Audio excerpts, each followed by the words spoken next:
नमस्कार नमस्कार नमस्कार सुप्रभात। आज एक फार मोठी आनंदाची बातमी द्यायला मी तुमच्या भेटीला आलोय या व्हिडिओच्या मार्फत। पुणे मुंबई महामार्ग एक्सप्रेसवे ह्या रस्त्यावरील घाट जो आहे या घाटामध्ये अनेक वर्ष आपण ट्रॅफिक जॅमचा सामना करतो, कारण फार दोन मोठ्या शहरांना जोडणारा हा रस्ता आहे। पुढे मागेही फार मोठी मोठी शहरं या रस्त्यावर येतात, फार मोठा हायवेचा हा भाग आहे। त्यामुळे अर्थातच इथे ट्रक्स आणि इतर हेवी व्हेकल्स जड वाहनांचं प्रमाणही जास्त असतं, सततची वाहतूक वर्दळ असते। त्याला इलाजही नाही, कारण ह्या वाहनांमुळे आपली दैनंदिन उपजीविकेची साधनं सुद्धा आपल्यापर्यंत पोहोचतात किंवा इंधन पोहोचतं। तर ह्यावर तोडगा काय होता, तर मिसिंग लिंक या नावाने एक रस्ता तयार करणं, ज्याचं काम गेली काही वर्ष खूप जोमाने चाललेलं आपण पाहत होतो। पुण्याहून मुंबईकडे येताना मध्येच दोन्ही बाजूच्या रस्त्यांच्या मध्ये असा खळगा तयार झाला, मग तिथे 6 पदरी रस्ता झालेला दिसायला लागला।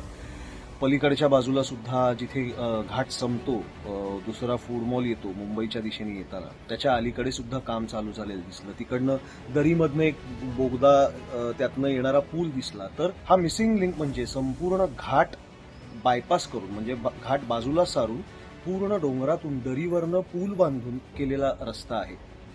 फार स्तुत्य उपक्रम होता आणि तो खरंच खूप गरजेचा आणि मदतीचा ठरणार आहे, खूप हायसं वाटणार आहे वाहन चालकांना।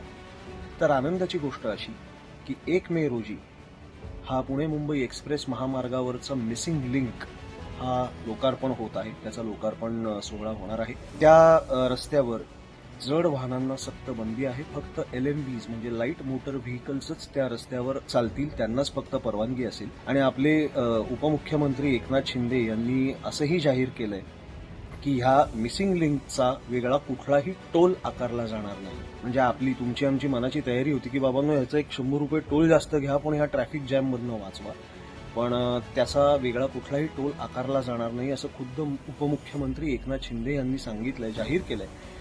आणि काही महिन्यांपूर्वी अनेक नागरिकांबरोबर मीही मुंबईच्या किंवा मुंबईच्या आसपासच्या रस्त्यांच्या बाबतीत खूप टीका केली होती, प्रश्न उपस्थित केले होते।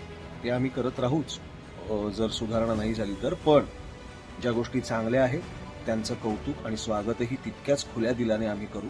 आम्ही प्रामाणिक नागरिक आहोत आणि आम्ही तुमच्या पाठीशी सदैव उभे आहोत। तुम्ही आमच्यावर विश्वास टाका आणि आमच्याशी खरं बोला। तेव्हा 1 मे पासून ह्या मिसिंग लिंकवरच्या प्रवासासाठी सर्व प्रवाशांना शुभेच्छा।